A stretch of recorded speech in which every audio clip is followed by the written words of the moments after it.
The broadcast is now starting. All attendees are in listen-only mode. Hello, everyone. Thank you for joining today's REMI webinar, Modeling Regional Impacts of Affordable Housing. This webinar is being presented by Dr. Treyz, Chief Economist and CEO at REMI, Aniruddh Ajila, an Economic Assistant at REMI, and Jack Hausler, another Economic Assistant at REMI. I am Brian Reel, Marketing and Event Coordinator at REMI, and I will be hosting this webinar. At REMI, we provide dynamic economic modeling solutions at the national and regional level. We help policymakers make more informed policy decisions in the fields of tax, transportation, equity, economic development, and more by projecting changes in economic and demographic variables based on policy. If you have any questions about REMI, I encourage you to reach out to info@remi.com, and we would gladly set up a demo. At any point during this presentation, if you have a question, I encourage you to put it in the question box. Time permitting, I will moderate these questions to the presenters after the presentation. And if we don't get to your question, we'll be sure to reach out to you personally. So if you have multiple questions, I encourage you to drop them all and we'll get back to you. About an hour after the presentation concludes, an email will be sent to you that contains the recording and the slides from this webinar. If you have any questions after reviewing these materials, please reach out to info@remi.com and I'll get you in touch with the presenters. Thank you again, everybody, for joining, and take it away, Jack. Yeah, thank you everyone for joining us today. We are going to be modeling the regional impacts of affordable housing. I'm joined today by Dr. Fred Treyz, our Chief Economist and CEO here at REMI. David Kazaza, one of our associates, was a great part of making this. He wasn't able to make it today. And I'm joined by my fellow assistant, Ani. So we're going to start with an overview of the crisis and why is it so important in general. So speaking to why it's important, off the bat, shelter is a basic necessity. People need a roof to sleep under, and that makes it a very important matter. Furthermore, people can be spending up to 30 to 50% of their household budget purely on housing. So it's the #1 expense for most people, making it a big relevant issue for them in terms of affordability. Homelessness is also caused in part by the lack of affordable housing, and examples like where people are forced to move out for potential conflicts with roommates or things of that nature, and unable to find a new place that they can afford. Furthermore, having a community that all lives in the same area with by doing that, by having housing that's affordable in that area for the people working those jobs, helps create community cohesion and create better communities. Looking at this, we see a home affordability index, and when interpreting this, it's important to know that, it's important to know that the larger numbers and the rising lines mean that homes are getting less affordable. So this metric takes into account historical median home prices for single-family homes, historical household incomes, historical 30-year fixed mortgage rates, and estimated mortgage costs. And this shows overall that homes are becoming less affordable in general.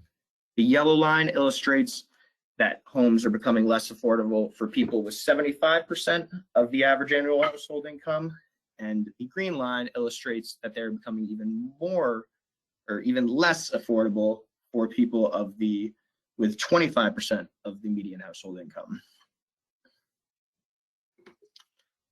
Moving on, we're going to get into some of the causes of the issue.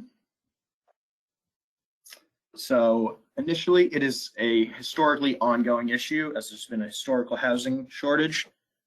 It's nothing new, but the pandemic has only made it worse.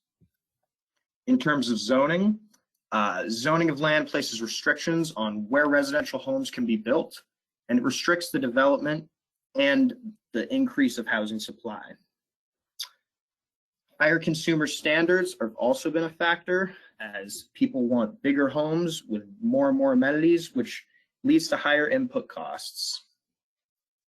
Furthermore, there's been a general trend of population increasing, and the supply of housing cannot keep up with the growing demand as our population increases.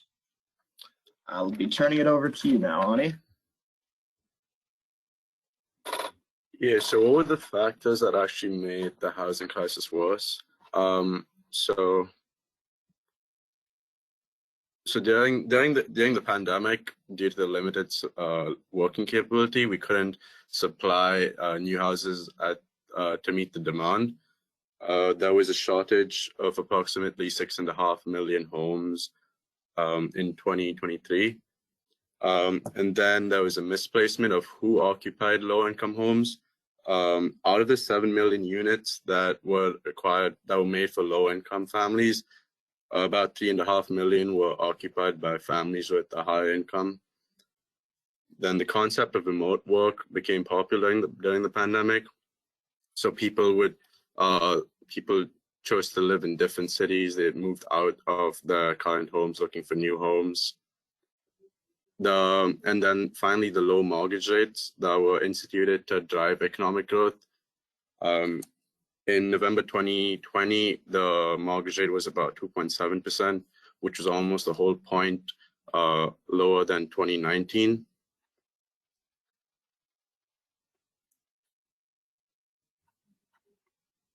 And now I'm going to talk about the consequences of the housing crisis. So the first consequence is a decreased consumer spending.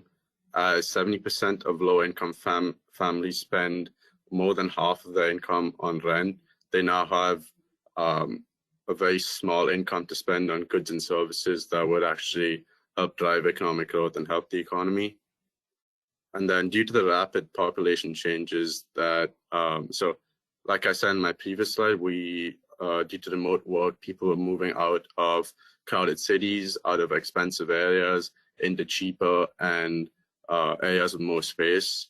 This put a strain on underdeveloped infrastructure, on new regions, excuse me. And then the economies of all neighborhoods started to decline as people started to move out, and there was less economic activity in those areas. And one important consequence is the increased homelessness. Approximately 580,000 people experience homelessness on any night in the US. This would cause mental issues to them, and that they're no longer a productive part of the economy.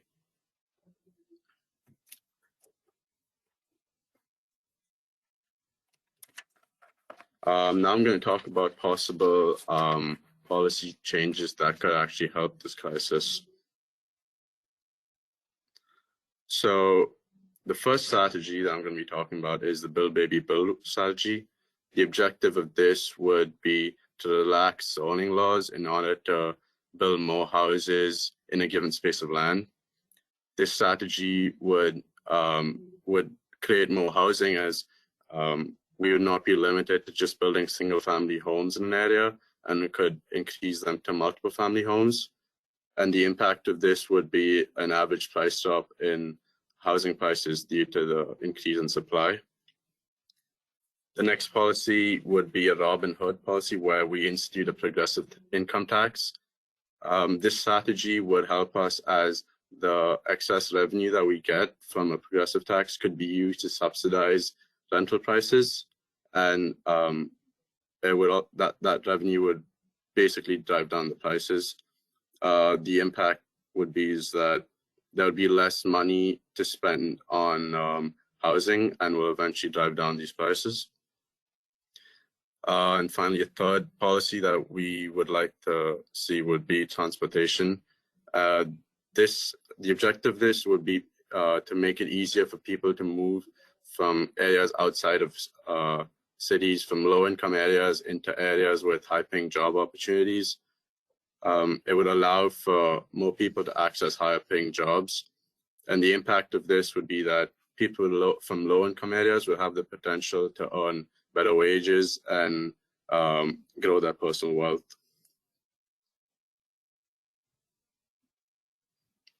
So to simulate the policies that I spoke about in the previous slide, Dr. Trays is going to be modeling these changes on our PI Plus model. Over to you, Dr. Trays.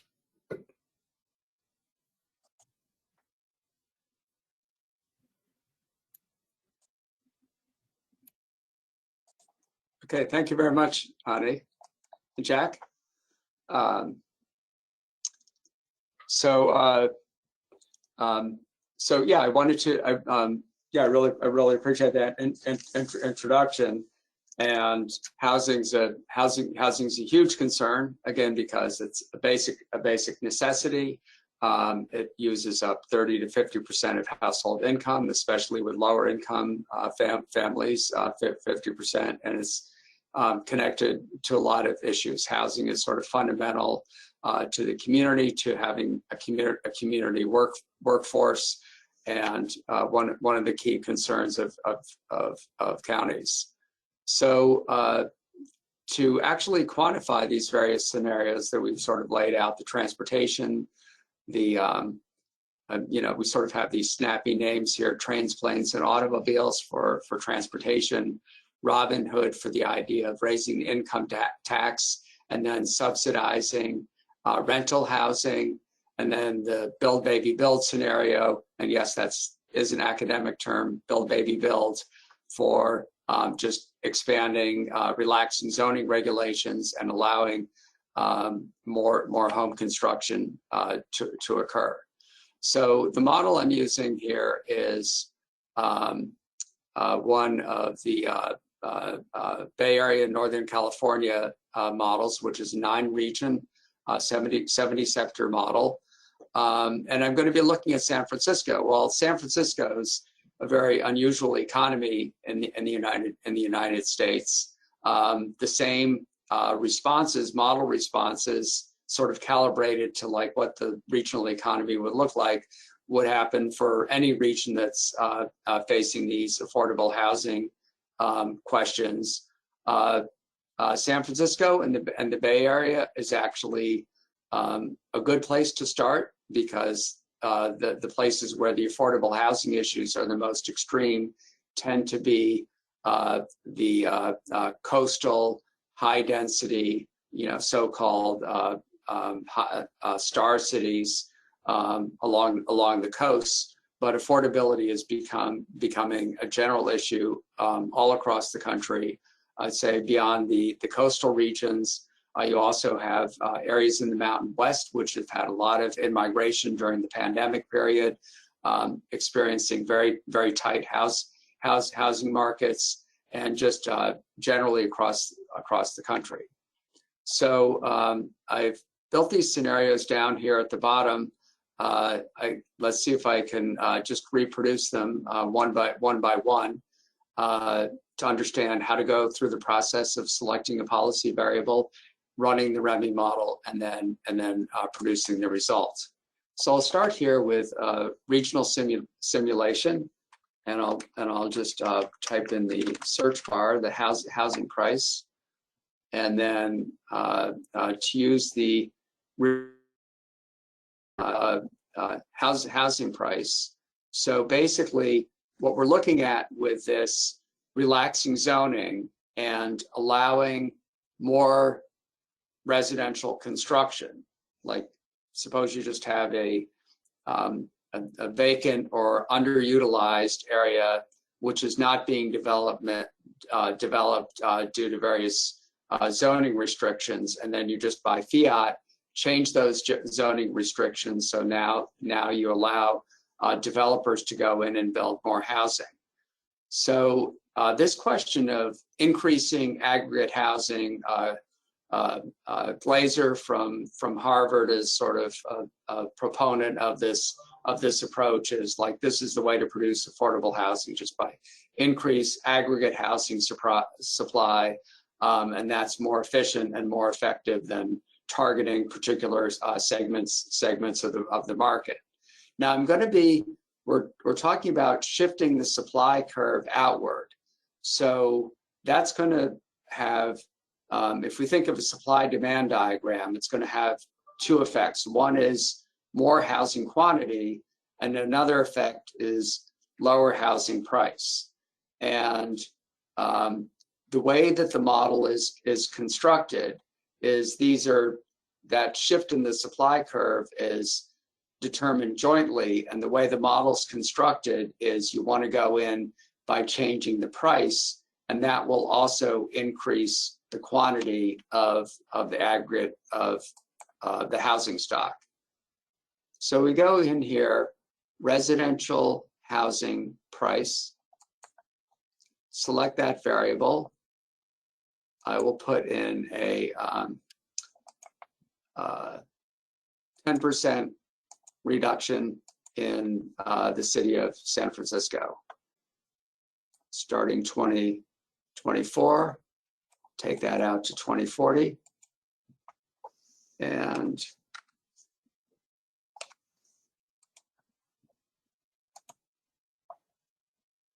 we can see that price coming in here. Real estate price, residential housing, down by 10%.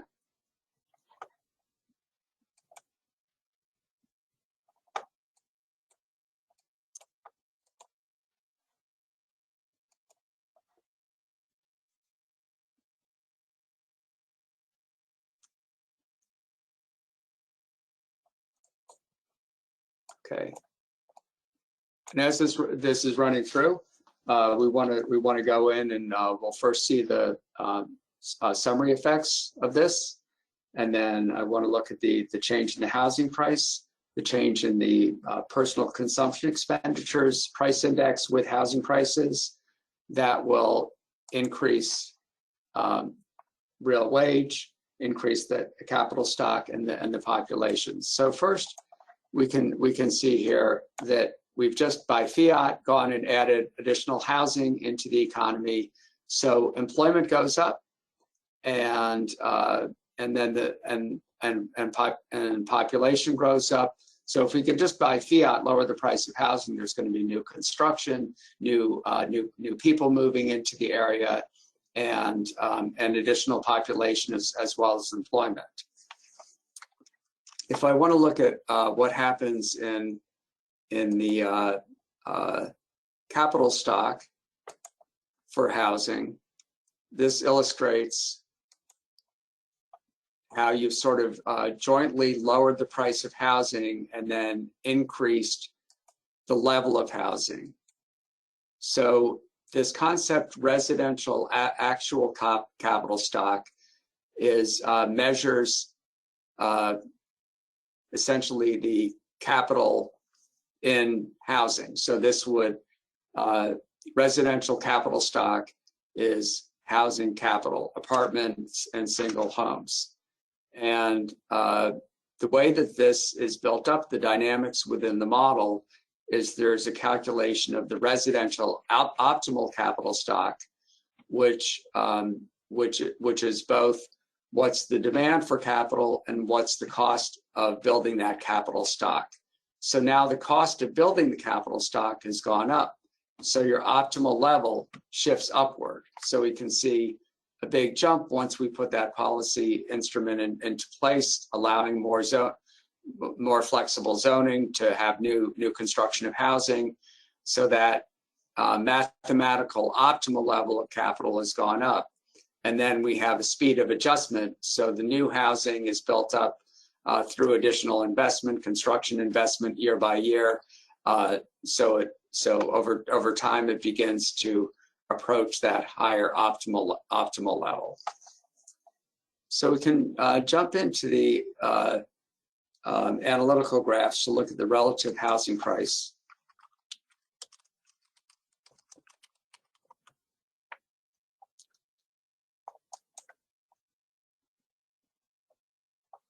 And we see that drop, which we put into the model by fiat, and then we can see your real disposable income increases. The personal consumption expenditure index, this is the price index with housing price. And in fact, instead of the CPI, the PCE is always the Fed's preferred measure of prices. And we can see that because housing is such a significant part of the overall price index, we can see there's been a big drop in prices relative to what they would have been in San Francisco. Okay, so that will be increasing the way wages. So we can see here your relative wage rate has gone up. So there's a big increase in compensation and wage rates, and then that wage rate increase will bring in new population. So we see that our compensation rates increased.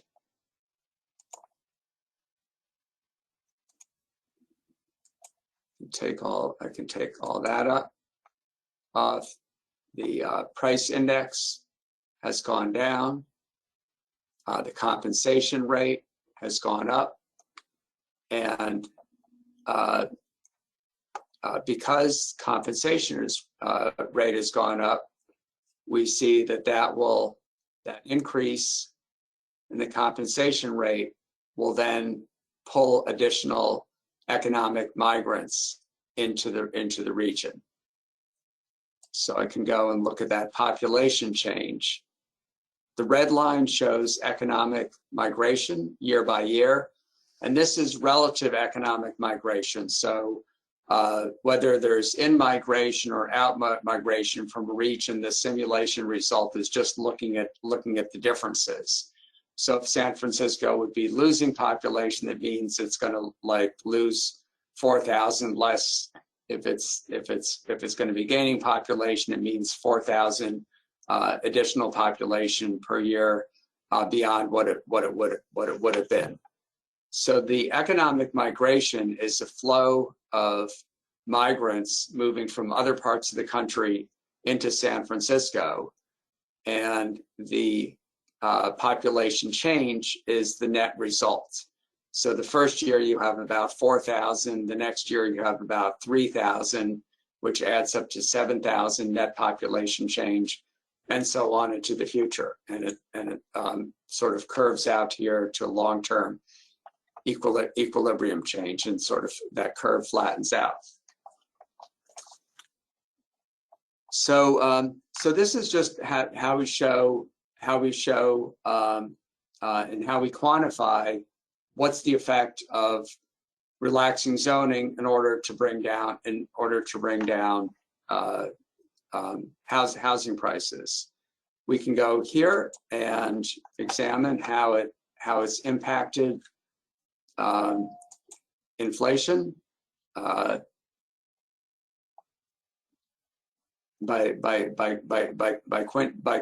quintile, and this is even though the price of the housing is cut, that the economic stimulus that produces for a region actually in net will increase some of that inflationary pressure.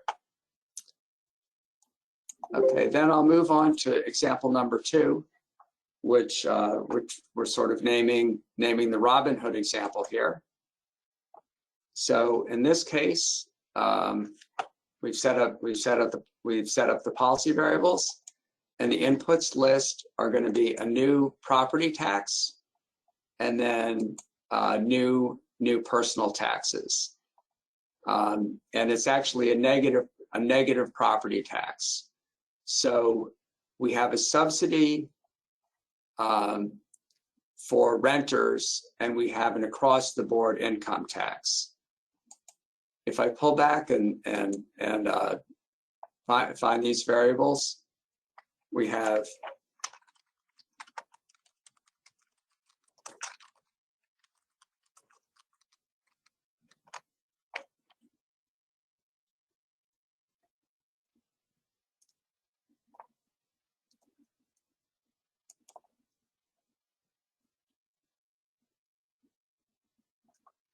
so when we select a property tax, we have all these potential categories for the property tax.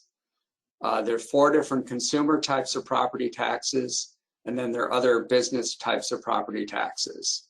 So what I'd like to do is just select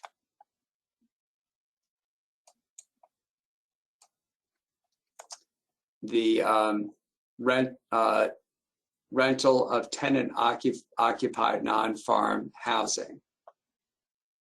The notion behind this scenario is to say we have a lack of affordable housing, and then it's directed towards this is a problem not so much for the higher income people who tend to be in owner-occupied non-farm housing.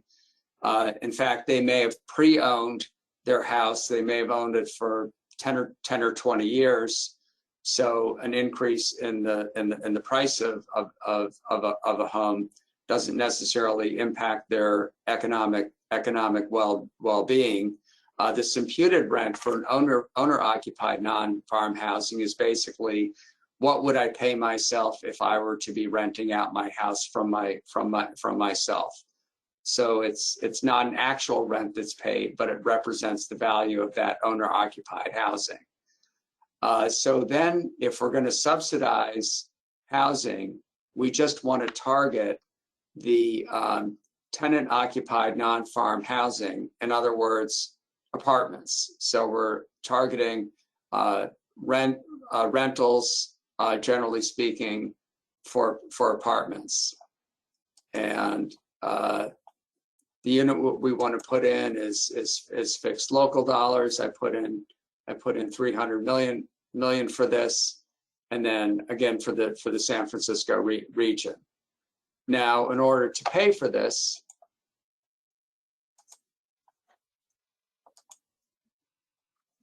we're going to use an income tax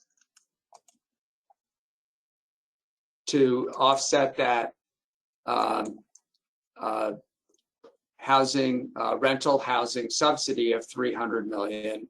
We're going to offset that with an increase in income taxes by 300 million to make it revenue neutral. So we've extended that out into the future. A revenue increase in income taxes in order to subsidize rental housing.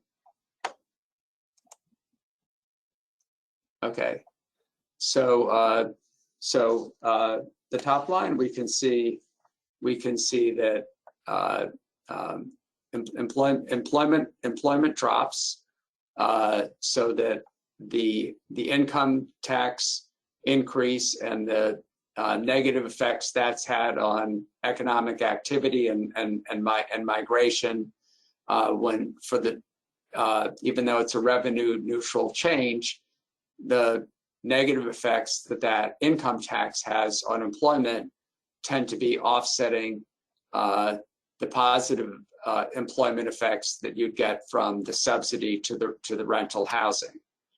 So the interest in this particular scenario is really looking at income levels.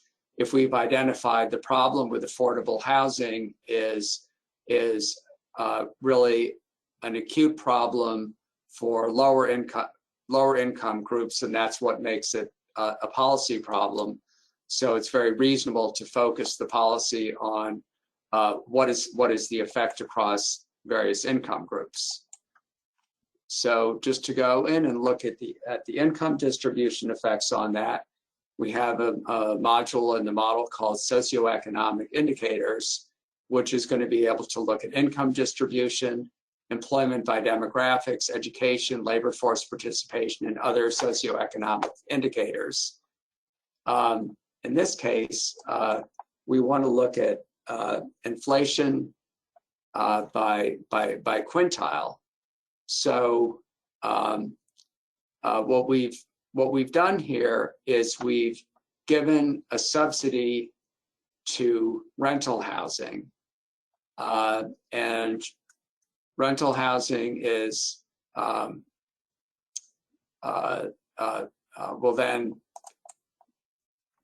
will then essentially lower the cost of housing and lowering the consumer price across the board for every single income group. And we see here that it does have this intended effect of reducing consumer prices and housing prices the most for the lowest income quintiles, which would be the lowest 20%, second 20%, and the middle 20%. But since the high income groups tend to be in owner-occupied housing, it has much less of an impact on consumer prices for the high income groups. And then if we look at the weighted compensation rate, we can see when you take everything into account, including the economic effect, is that the effect is much less favorable for the lowest and second lowest income groups on net. And this is a way that we can measure the effect of this. If we want to go and look at employment by demographics, we can look at the social equity issues, and that when these employment losses as a percent change tend to disproportionately harm the white non-Hispanic group within the economy. And we can trace some of these major effects throughout the economy. And again, because we've made this revenue neutral and are paying for it with the income tax, that sort of mitigates some of those beneficial economic effects you might have if you just let's say if you just relax zoning restrictions, then you can have more housing and more housing construction. But here, since we're paying for the rental subsidy by raising taxes elsewhere, that will offset some of those positive employment gains. And then scenario 3, I'm calling trains, planes, and automobiles. And I just looked up, I mean, that's a 1987 movie reference. So apologies to those who were born many years after that. And it's basically saying, okay, what is the problem of affordable housing? There's a workplace that people need to go to, and that within the commuting shed is that housing is not affordable within that community or within a reasonable commute distance. So we often see the way that cities develop is there may be regions and areas in the city with more affordable housing, but they can be disconnected from either suburban office buildings, which may be built very far out and in a very expensive suburban location, or in the downtown, where one needs to access a downtown area such as San Francisco, but the transportation network makes it very difficult to have access from some parts of the Bay Area region, which may have somewhat more affordable housing into that employment center. So the scenario for this is to increase labor access across the region. And this is how we set up the labor access index. And in both of these scenarios, I have an immediate market share response and an effect on labor intensity. This just means that there'll be a response in terms of the behavior of firms that rapidly takes into account the improvement in the transportation network. A lagged response might be that companies are and businesses are slow to respond to this improvement in access. And then the effect on labor intensity essentially means that if firms have better access to a labor force, then they might employ more workers and shift away from capital towards labor if they have better access to labor. And then I enter this for all regions across the board. I can just go back to where I preset this scenario and show how that enters in as a policy variable.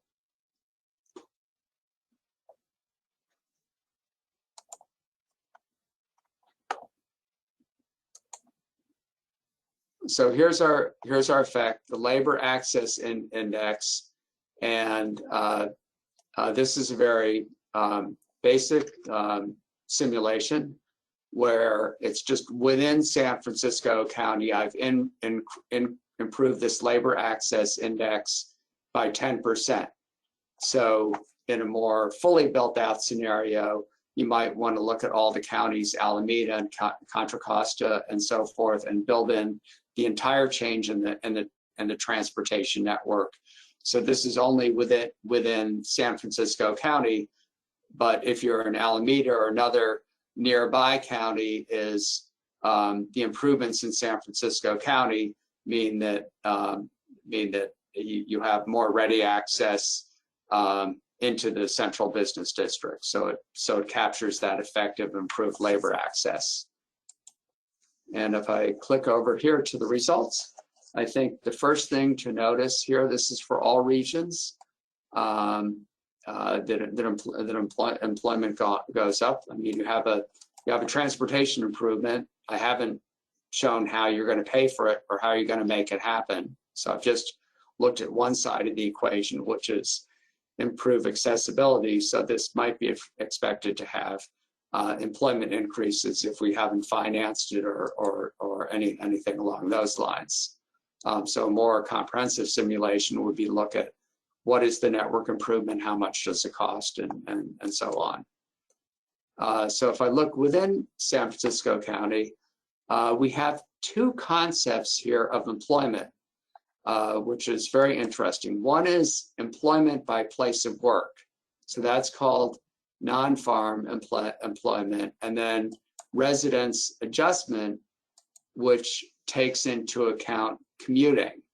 So we see that employment, the increase in jobs in San Francisco has gone up in 2025 by 45,000. But then if we adjust for changes in commuting, employment has only gone up by 39,000. So essentially that extra 6,000 jobs is the additional commuters that are coming in from the surrounding Bay Area counties into San Francisco.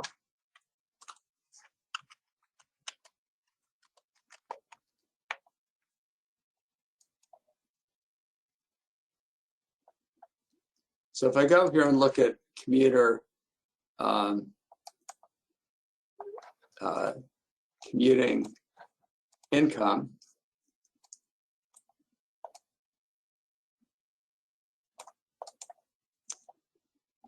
we see here that here's the place of residence, here's the place of work. So if I highlight San Francisco County, we see another $2 billion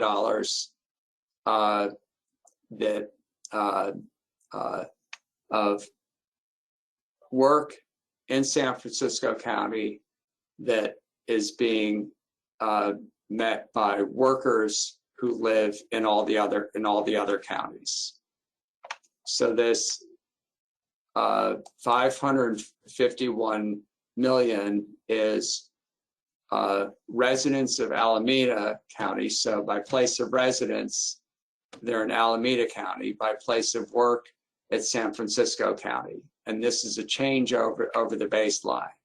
So $500,000 of earnings is going to residents of Alameda County. And then the total here is over $2 billion by the transportation improvement.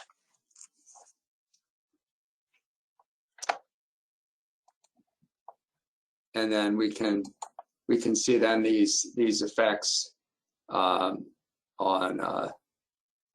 let's just say we're looking at employment here. We can see what effect this has. San Francisco County employment then goes up. We have this distinction between place of work and place of residence. And if we go and look at another county such as Alameda, we can see a benefit there because all the income from place of work in San Francisco goes out to Alameda. And the relevance of this for affordable housing is that the entire Bay Area is a very expensive region, perhaps the most expensive region in the country.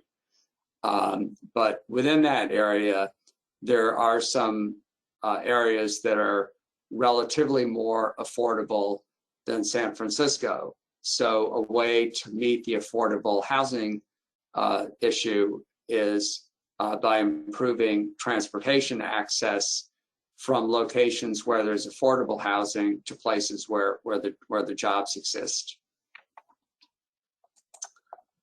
So you know, I could go on here. It's like there's a lot to explore in these various simulations, and I think the main sort of takeaway is that there are a lot of ideas in the air about like how do we approach the affordable housing issue, and what is it that needs to be done, the pros and cons, and what the modeling does. What the modeling exercise does is to sort of make these assumptions more explicit, and then to quantify them, and then the public policy decision makers have the analysis to understand what are the trade-offs between the different policies in order to be able to make an informed decision about how to address this problem and this concern.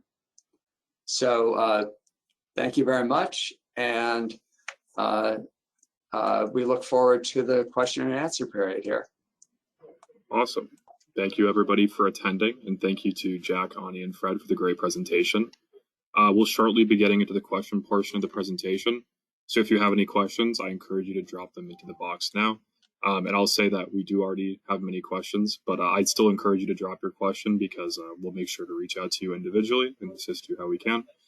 And also, just another quick reminder that shortly after the presentation concludes, a copy of the slides and a recording of this webinar will be shared to the email address that you used to register for it.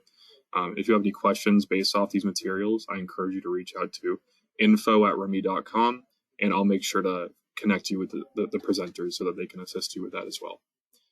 Great. So now we'll get into some of the questions. The first one being, who is your government client in the Bay Area with authority to make model runs and display them to the public? So I guess just asking who uses us in the Bay Area. Yeah, we do have a couple of clients in the Bay Area, and you know, please reach out to us, and we can help provide you with that contact information if appropriate. Awesome, great. So next was one that came in about the relaxing zoning. So it says relaxing zoning would seem to promote affordability by allowing more people to share land costs. But if zoning is relaxed, land prices rise. Wouldn't this diminish or eliminate the affordability dividend, in quotes, that was intended? Yes, and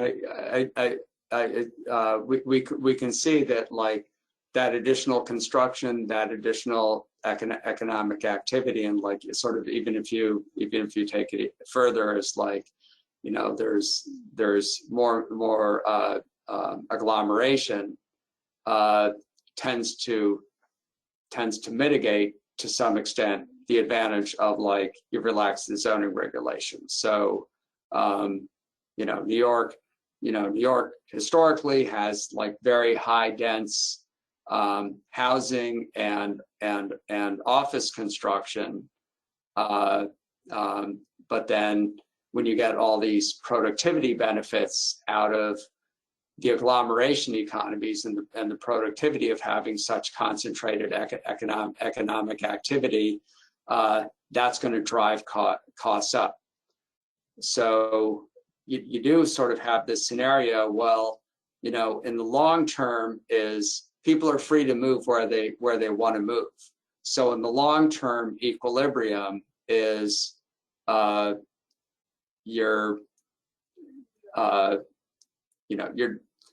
I guess, you know, sort of as an economist, is like there's no such thing as a free lunch. Is like wages may be higher in a big city, but housing costs are going to be higher, so that, you know, the typical person may be indifferent from, do I want to live in a high wage, high cost city, or do I want to live in a lower wage, lower cost area outside of the city. You know, having said that, is that if you have the level of, like, you know, 1 acre lot minimums, you know, if you have this level of zoning, which basically eliminates the potential for building anything except a large house on a one acre lot, you know, necessarily that's going to drive up housing prices, and especially, you know, just make it unaffordable. Awesome, thank you. We will now get into the next question. So this one is a bit more general, but it was, would the creation of more affordable housing drive down the prices of existing homes in the given area?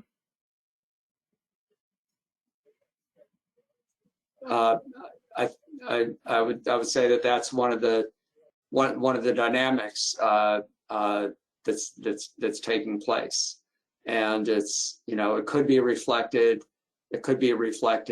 in home prices. It could also be reflected in terms of open space, or other congestion externalities. So here in this town, and where we're based, Amherst, Massachusetts, with the University of Massachusetts, there's a lot of tension between, especially, like, is there affordable housing for students, which would suggest that zoning should be relaxed and you should be able to just build as much as you'd like to. But then there's a lot of tension between that and neighborhoods which have traditionally been single-family homes, and families living in there, and there's a certain way of life which revolves around, like, lower density housing, more open space. So there certainly are a lot of tensions between, do we just want to build more, and then also is what are the issues in terms of maintaining things the way we are, maintaining a certain character of neighborhoods and areas. Awesome, great. So another one that's had to do with the subsidies scenario. So it's, if we tax the rich more, wouldn't that decrease their disposable income, which would have a negative effect on the economy? In the way that scenario was set up, and these are just sort of hypothetical scenarios, so they're not meant, the results are not meant to be like, hey, this is the definitive answer. They're things we haven't been taking into account. In the scenario that we sort of set up, where you raised income tax and then subsidize the apartment rentals, it showed that there were fairly large employment losses for the county of San Francisco. And then actually, when you looked at the price index, it went down for the lower two quintiles, the price index. But then when you combine that with the negative economic impact, jobs impact, you know, at first glance, it looks like a lower income person might be worse off, because even though the price of the housing has come down, jobs have evaporated, so income has gone down faster than the housing price has gone down.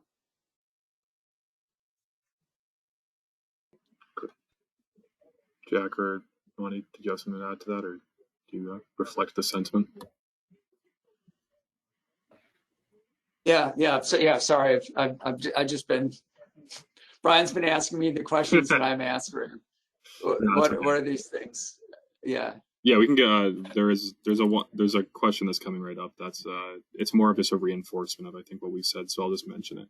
So they said high density has to go hand in hand with a robust and affordable public transportation system, because without public transit, each household needs 1 or 2 parking spaces, negating the increased number of housing units with high density. Preserving enough space for fire engines and fire trucks is non-negotiable, regardless of density.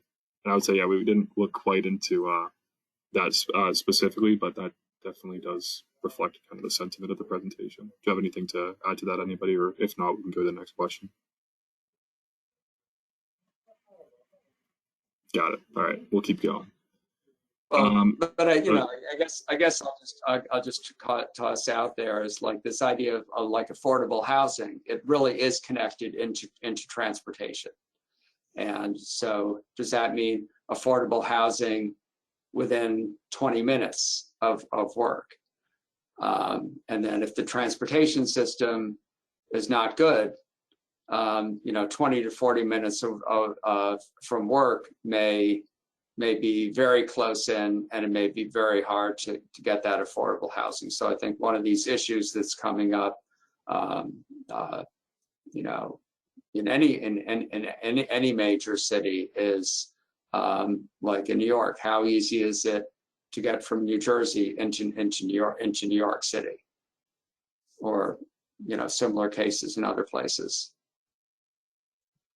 Yeah, adding on to that, we just want to see generally the transportation development follow the affordable housing development in those areas to help make sure that those people have transportation access to jobs.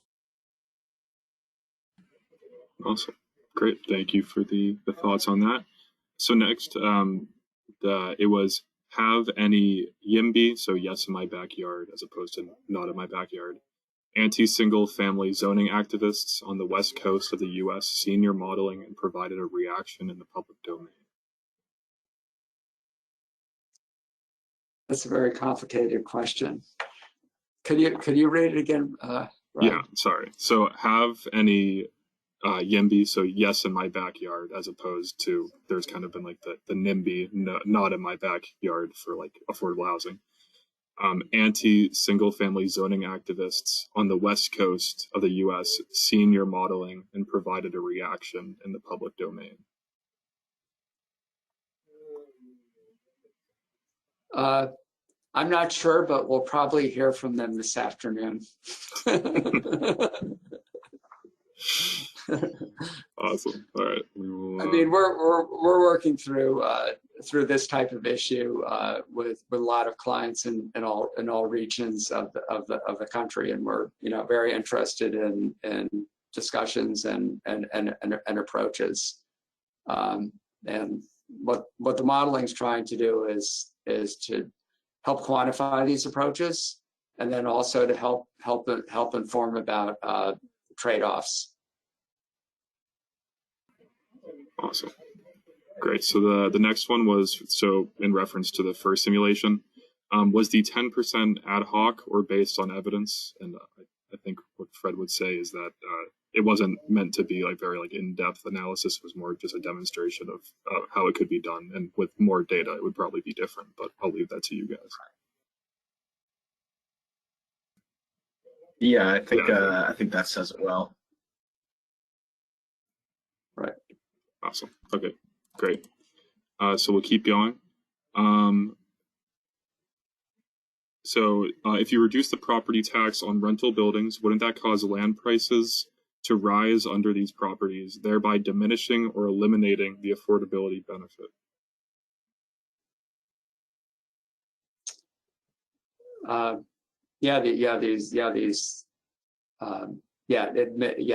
definitely would have a mitigating approach on that. Awesome. I think it's still, we're still talking about like a shift, so it would still be more like a shift towards the tenant occupied.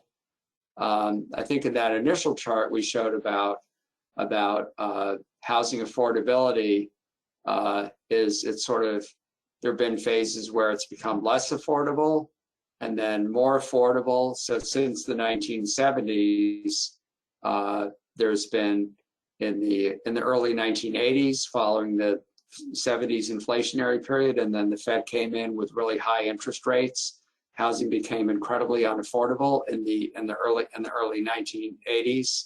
Then it became more affordable. It became very unaffordable before the housing bubble popped, and then you had a big financial crisis and housing prices came down. So you do have this effect. If housing becomes really unaffordable, people can't afford it, and then the price of housing tends to drop. So there would be some effect if you give a subsidy for the rental property, then now the renters can afford to pay higher rents.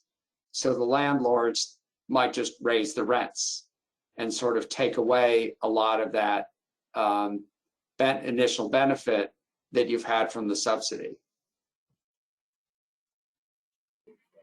Got it. It seems so. We're running out of time. We'll do one more question, but there's a lot of great questions here, and we'll make sure to reach out to you all individually because we want to keep this discussion going, and we've got a good team to reach out to for that. But the final question reads: I'm interested in reading any validation of your housing affordability models so they are less like a mysterious black box of a wizard. I interact with activists who are suspicious of expert black boxes in some cases, or alternatively embrace them without understanding they're working when they produce results that they already like. Well, we have a ton of technical documentation, and we're very transparent about the model equations and our methods behind it. So we'd be happy to follow up with you on that. Yeah, I can definitely reach out. Oh, sorry. Go ahead, Jack. I was going to say, adding to that, we can always show a demo too as well, where you can look at the linkages in the model and see those equations. Yeah, I'll be sure to reach out with the model equation notebook and any other resources. But so we just hit 3 o'clock, and so in respect of everybody's time, I think we'll go ahead and end the presentation now. Like I said, though, thank you for all the great questions. We will be sure to reach out to you to keep the dialogue going. Thank you again to Jack, Ani, and Fred for the great presentation. Thank you to all who attended. In about an hour, you'll be receiving a copy of the slides and a recording of this webinar.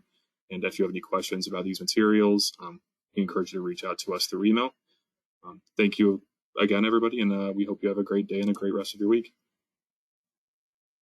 Perfect. Thank you, guys. Thanks, Brian. Thanks, everybody. Thanks, Ani, Jack. Thanks for Yes. Thank you all.